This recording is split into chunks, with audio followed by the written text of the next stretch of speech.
Pero por supuesto, José César, no puedo estar más de acuerdo. Obviamente que es un momento tremendamente complejo.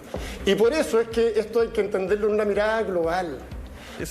Nosotros tenemos un principal objetivo como país, que es velar por la máxima seguridad sanitaria de todos los chilenos, ¿cierto?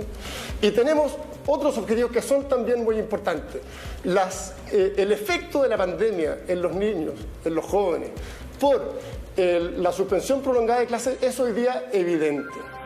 No solo desde el punto de vista de los aprendizajes, sino que fundamentalmente desde el punto de vista de su bienestar socioemocional, de su salud física, de su salud mental.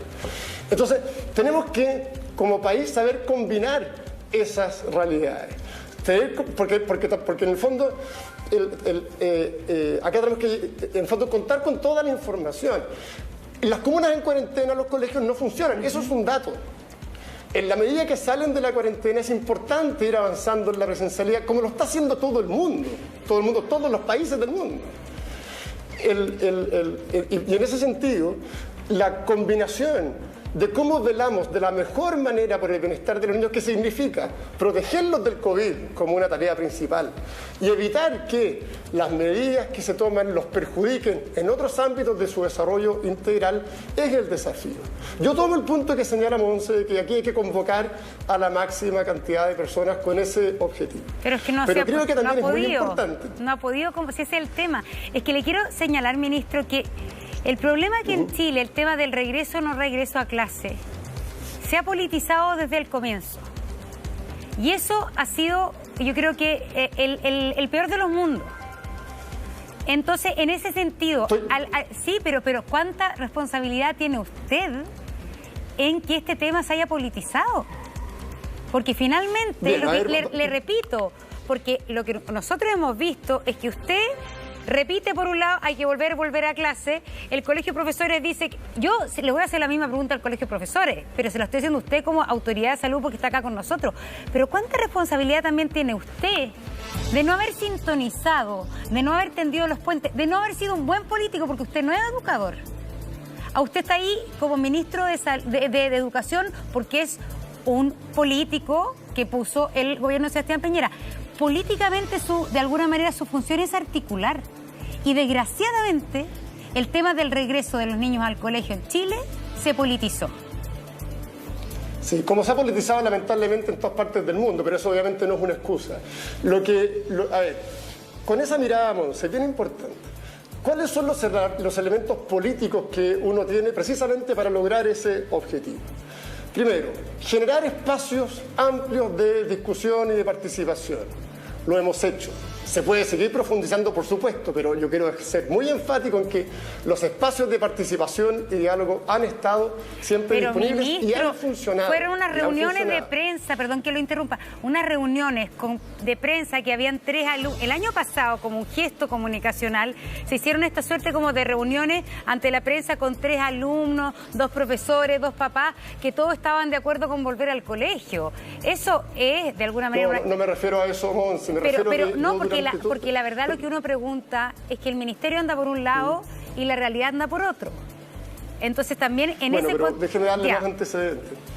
Déjeme darle más antecedentes. No me refiero a un punto de prensa que se puede haber publicado en algún minuto. Me refiero a que yo todas las semanas, desde que se inició la pandemia, sin ninguna interrupción durante todo el tiempo de la pandemia, ahora por las elecciones está interrumpido, me reuní todos los lunes con todos los presidentes de las principales asociaciones de municipios del país, todos los lunes durante todo el periodo de la pandemia, con el Colegio de Profesores, con los asistentes de la educación, con los apoderados, con los alumnos, no en esas reuniones a las que usted se refiere, sino que en forma permanente reuniones de trabajo.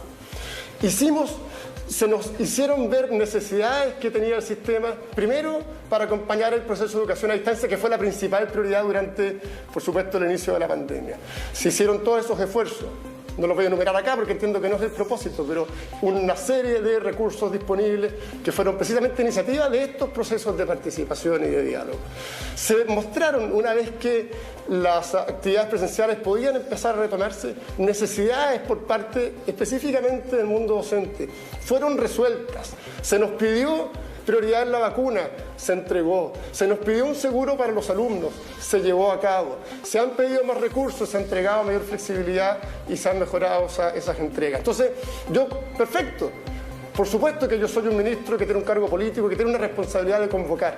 Lo asumo, no tengo ningún inconveniente. Pero creo también que es muy importante que todos asumamos la responsabilidad que tenemos de trabajar en conjunto para lograr ese objetivo. Y desde ese punto de vista, yo seguiré haciendo todos los esfuerzos para convocar. Y en la medida que algunos no quieran ser convocados, nuestro esfuerzo va a estar en generar condiciones para que eso efectivamente se produzca. Ministro, pero la idea es consensuar ese objetivo, porque en lo que estamos aquí es que, a ver, la educación, el ingreso a clases no puede ser una isla dentro de una realidad de país, ¿no es cierto? Yo le planteaba la pregunta si no se apresuró, usted dice que no. Fue a 2 semanas antes del peor pic que ha tenido la pandemia en Chile. O sea, usted quiso entrar a clase 2 semanas antes cuando los demás le decían, oiga, no es pertinente, no es oportuno, tenemos susto, vacunémonos primero. Perdón, ¿quiénes eran los demás? ¿Quiénes eran los demás, Julio César? ¿Perdón?